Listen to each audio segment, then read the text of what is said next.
natin ang isasara ang bakbakan sa pagitan nila Natso at ng Gold Dragon God na si Vernes. At unti-unti na rin nating aalamin ang huling dragong magpapainit sa Chapter 153 ng Fairy Tail 100 Years Quest. Matapos nga ang naging labanan nila Natso at ng Gold Dragon God ay nalaman na nga rin ni Elipseria na natalo na nga si Vernes. Subalit paghihinayang namang wika ni Elipseria na nawala nga rin naman si Athena, sabay paghingi ng pagpapatawad dahil hindi niya nga lamang nailigtas si Athena.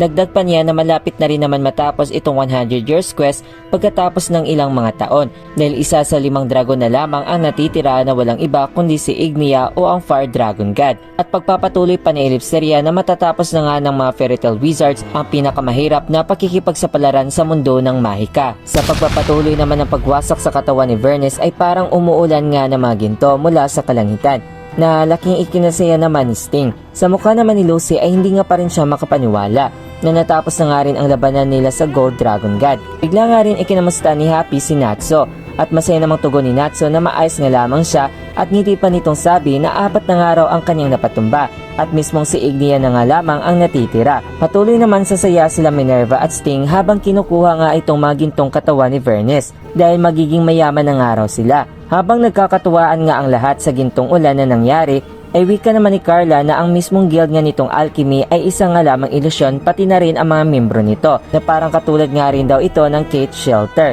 Tugon naman ni Windy na hindi naman daw ito kapareho dahil ang mismong Kate Shelter nga raw ay isang ilusyong nagawa dahil sa pagmamahal. Mula naman sa mga lupang nawasak ay may narinig naman si Jilal na umuungol dito. At hanggang sa nagulat nga sila ni Ersa sa kanilang nakita. Ito pala ay ang magkapatid na ang Signario sister na sila Rosso at Ine na naging kaaway nga kanina ni Ersa. Hindi naman makapaniwala sila Ersa at Gray dahil pag-aakala pa nila na mga ilusyon nga rin itong dalawang babae. Kahit na parang nangihina at hindi alam ni Rosso ang mga pangyayari, ay wika pa niya uli na sila nga ay ang Signario sisters. Payag naman ni Ine na naglalakbay nga raw sila. Subalit may bigla nga raw dumakip at binago nga ang kanilang alaala. Kaya naman wala nga silang maalaala sa lahat ng mga pangyayari. Pagkumpirma naman ni Windy na kinukontrol nga lang din ba kaya sila ni Vernes. At nabigla naman si Annie nang marinig niya nga ang pangalan ni Vernes. At doon nila napagtanto kung ano nga ang nangyari sa kanila. At mismong magkalaban nga rin daw sila ng Gold Dragon God. Nabigla naman sila Jilal at Ersa sa pahig na magkapatid dahil akala pa nila nakapanig nga ni Vernes itong dalawang babae.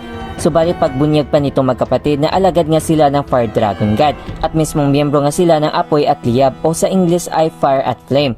Parang naiinis naman si Natsa sa kanyang nalaman na alagad nga itong Signario sister ni Ignia.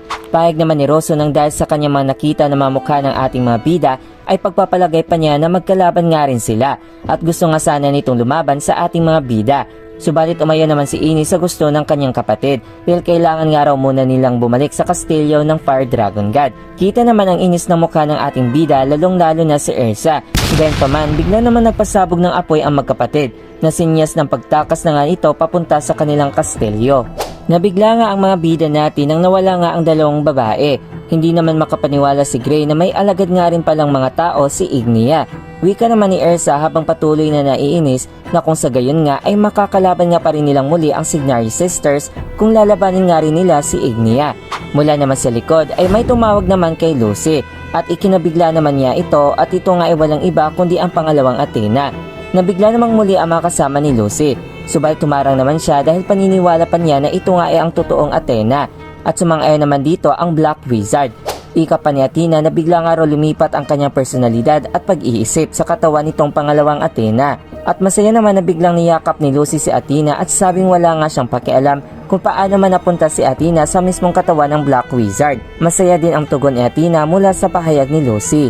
Habang masaya na nga ang lahat sa naging nangyari na nabuhay nga muli si Athena, ay mula naman sa gitna ng kagubatan kung saan andito nga si Zala ay hindi nga raw ito isang mahika kundi nabuhay nga raw muli si Athena dahil sa kapangyarihan ng pagmamahal. Matapos nga ang matiwasay na tagumpay ay tuluyan na ring nagpaalam ang mga Sabertooth Wizards sa Fairy Tail habang puno nga ang kanilang mga sako o supot na maginto mula sa katawan ni Vernes. Tuluyan na nga ring nawala ang Peking Doc Barbarua dahil kung iisipin nga natin na isa nga lamang itong ilusyon na ginawa ni Vernes. Kinuha naman ni Elipseria si Athena upang tumira na nga sa kanya at namuhay nga ito bilang isang ganap na tao. Muli na ring nagpatuloy sa paglalakbay ang ating mga bida upang hanapin si Ignia na ang Fire Dragon God at ang huling Dragon God na kanilang tatalunin. Gayunpaman, may isa nga lamang silang palatandaan kung saan nga itong si Ignia na ito nga ay mismo nakatira sa tinatawag na ang Fire God's Castle. Abangan sa ating susunod na chapter review mga kaibigan. Bago tayo magpapatuloy sa mga malaapoy na mga katotohanan, ay alamin muna natin ang buhay ng iba pang mga karakter sa fairy tale. Dito lang yan sa chapter 154 to 155, The Cobra at Reed Pegasus. Maraming salamat po sa patuloy ninyong pagsuporta sa ating channel. At hanggang dito na lang. This is Course Anime at sa muli nating pagkikita mga kaibigan. Paalam!